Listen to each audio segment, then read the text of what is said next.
Hello everyone, good morning, happy new year to all of you. আজকে কিছু ব্যায়াম দেখাবো যাদের হেভি চেহারা আর বেলি ফ্যাট আছে, মুভমেন্টে অসুবিধা হয়, নি ভাঁজ করতে, কোমরে বেন্ড হতে অসুবিধা হয় তাদের জন্য। কিন্তু এই ব্যায়ামগুলো স্পিডে করতে হবে আর অনেক রিপিটেশন দরকার। হার্টবিট না বাড়লে, সোয়েট না হলে, ঘাম না ঝরলে ওয়েট লস করা মুশকিল।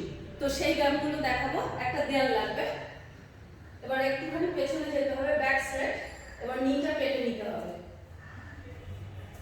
অ্যাটলিস্ট 50-50-100 বার করতে হবে।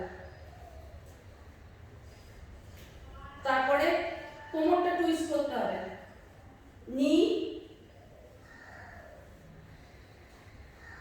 Taking to the other side, এরকম করে। এটা 40-40 বার করবে, 40 একদিকে আর একদিকে 40। তারপরে হাত মানে ব্যাক বেন্ডিং হবে, পেটে স্ট্রেচ করবে এরকম করে। কোমরে ভাঁজ করলে কিন্তু কোমরে ব্যথা হবে, পিঠে ভাঁজ থাকতে হবে, মানে বেন্ড হতে হবে পিঠে। এই গেল, আবার টুইস্ট। এবার স্পাইনাল টুইস্ট, আস্তে আস্তে করবে, এটা মাথা ঘুরবে না হলে। এটা 10-10-20 বার করবে। এরপরে হিল টাচ করবে, টাচ ইউর হিল।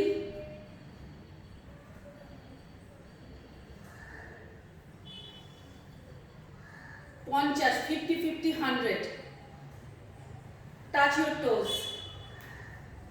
50-50-100 করতে কিন্তু প্রায় 45 মিনিট লাগবে, অল দ্য এক্সারসাইজেস। অ্যান্ড করার পর স্ট্রেচিং মাস্ট, নাহলে কোমরে ব্যথা থেকে যাবে। এবার সাইডে স্ট্রেচিংও হয়ে যাচ্ছে, আবার এই জায়গার ফ্যাট থাকলে সেটাও টোন হয়ে যায়। ব্যাক এই সাইড হিপের সাইডটা টোন হয়। এই এবারে স্কোয়াট, এই স্কোয়াটে কিন্তু হাঁটুর কোনো ক্ষতি হয় না।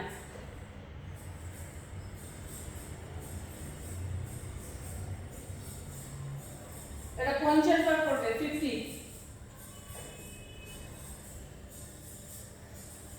এবারে আবার ব্যাক,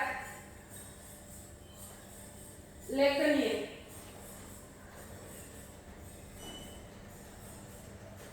হলো। এবারে সাইড, ওই আগেরটা করবে 30টা করবে, নি ভাঁজ করে এটা করবে। যদি নিয়ে ব্যথা থাকে অল্প ভাঁজ করবে, কিন্তু করলে অ্যাবডোমেন আর থায়ে প্রেসার করবে। এবার শেষ করবে কোমরটাকে রাউন্ড করে।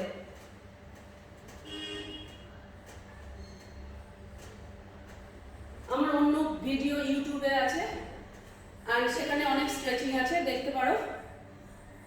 আর স্ট্রেচিং ছাড়া কিন্তু হবে না, আর রেগুলারলি করতে হবে, 1 ঘন্টা টানা করলে you will get the result. আজকের জন্য এই পর্যন্ত, ওয়েলকাম ব্যাক।